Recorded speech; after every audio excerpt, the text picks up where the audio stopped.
Scott Hamilton, and I am the proud father of Adam Hamilton. It's an honor and privilege to our family to have Adam chosen to be the Charles Kirby Wilcox Honorary of the Year. We would like to thank Mike Swallow and the entire Northeast Ohio Federation of Patriotism Organization for asking us to share tonight with you our son and everyone's hero, Adam.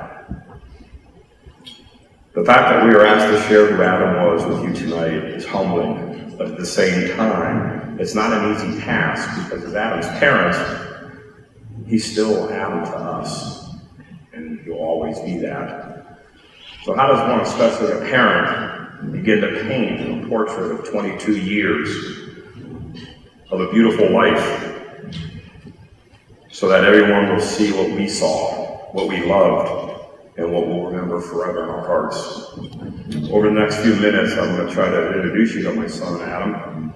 But as Adam would say, how do you describe perfection? Adam was the meaning of the word family, and I stress that.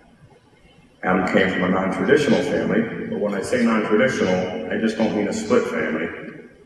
I mean Adam, everybody was family to him. There were many people in Adam's short life, besides his immediate family, who contributed to what he became. Adam considered his friends, coaches, military supervisors, and anybody else he ever met family. Even those who only met Adam once played a part in that life and made him who he was. As I told Mike when he called me about Adam, I said people either loved him or hated him. And if by chance they hated him, he would make certain that they loved him by the time they really got to know him. He was like a little gnat flying around your head until finally that smile and laughter would overtake any kind of misunderstanding of who he was. And if he got you to smile, he had you. When they say it takes a village to raise a child, they certainly were describing Adam. And I don't say that because he was a handful, but he was. I say that because he loved everyone's opinions, advice, and loved to debate the truth. And most importantly, Adam was willing to stick up for anybody at any time. He would never let anybody belittle anyone underneath him, and he would protect and try to protect them all the time. He loved being part of something, anything that had meaning. In tribute to how much Adam, his love is proven by many of his friends who still keep his memories alive today. One of his best high school friends continues to keep him close to his heart by wearing his number in a semi-pro football team.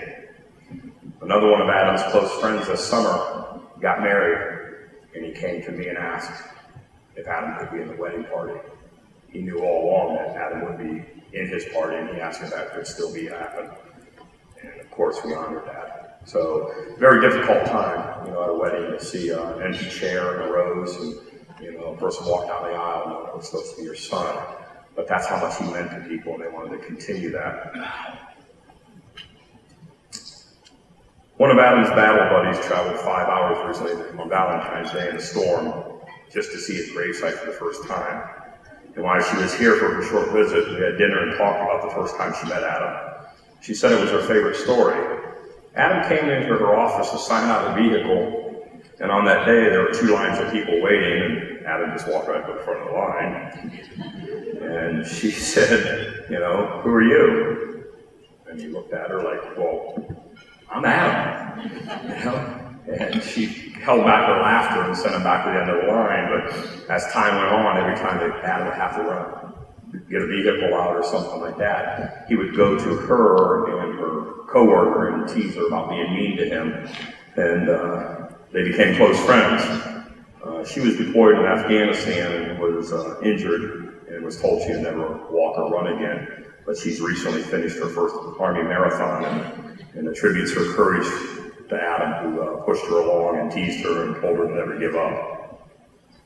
Another tribute to Adam was in an essay written by a family friend. The essay was entitled, What High School Hockey Means to Me. In the essay, he wrote, Hockey has given me so much, and I have learned invaluable lessons along the way. The most significant was learning what it meant to play with pride and honor. On May 28, 2011, Specialist Adam Hamilton was killed in action protecting our nation. I never had the opportunity to play with him, but my father and I would go watch his games. A few days before Adam was deployed into Afghanistan, he came into the locker room and spoke to our team before we were supposed to play one of our toughest opponents. Adam sat us down and he talked to us about pride and honor.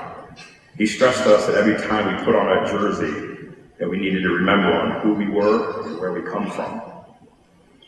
He said to always remember everyone who played before you and never forget the brother on both sides of you.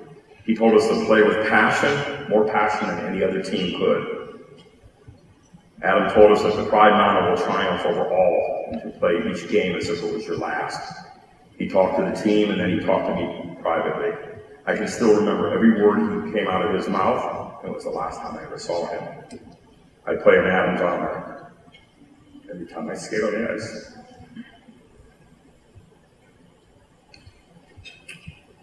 As we talk about Adam and how much he was loved by all that was privileged to get to know him, I want to say that Adam gave back as much love as he received.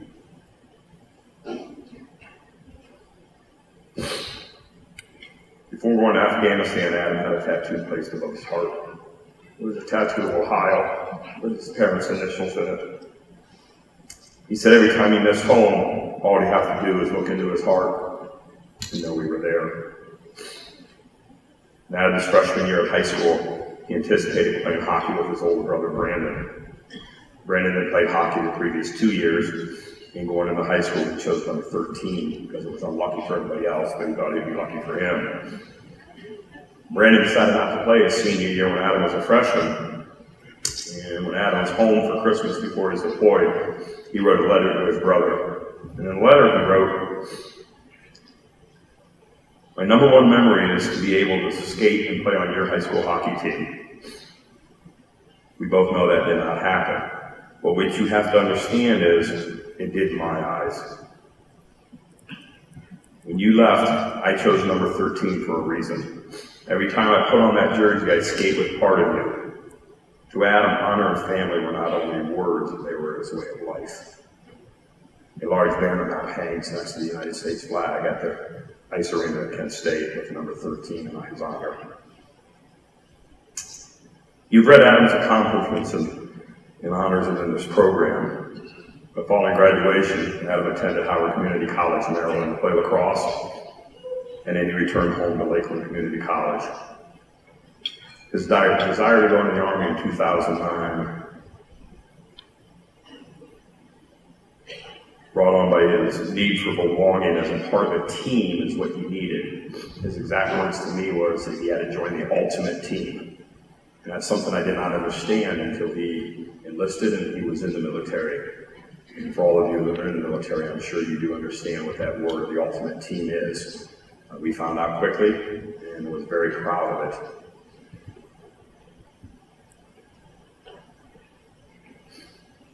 In a letter home to his youngest brother, then in the second grade, Adam wrote, "I see a lot of you like sports or games. That's great. Once you find something you like to do, don't ever give up and do the best at it. Always remember, school comes first. School and family relationships will make you a very successful person." Adam's love for home is the reason we chose the local charity, the KSU Vets Club, to be a recipient of the donation by NEOPAT. Adam loved Kent, Ohio, and as much as he wanted to travel and see the world, he would always call Kent home.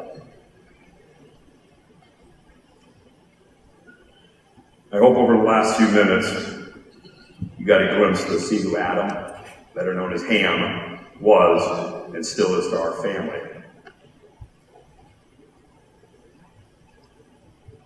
Every day is a difficult thing to do. You wake up with the pain, the loss, and the sorrow. But it does make you a better person. It taught us all the gift of giving. Adam and many others, they gave the ultimate. And we should learn from that. We should learn what that giving really does and how good it makes you feel. So whether they name roads after, a fitness center, part of the Kent State football stadium, all of that is very honoring.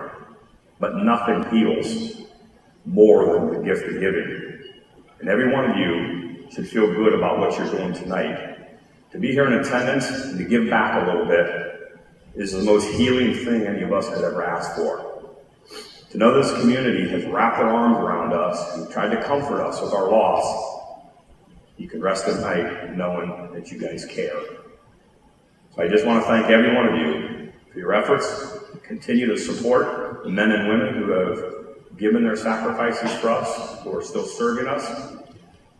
And I just want to say thank you. God bless all of you, and God bless America.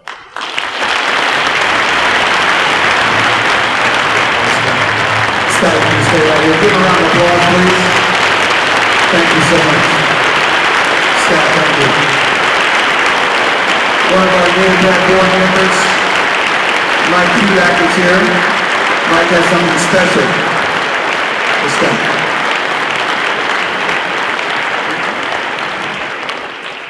Scott, like you, I'm father of 4, soon to be 5, and family is the most important thing to me. Tonight, all these people here are your family tonight too as well, and on behalf of all these good people here, the board of NEOPAT, and all the NEOPAT supporters, we'd like to offer this donation to Kent State Veterans Affairs in honor of your son.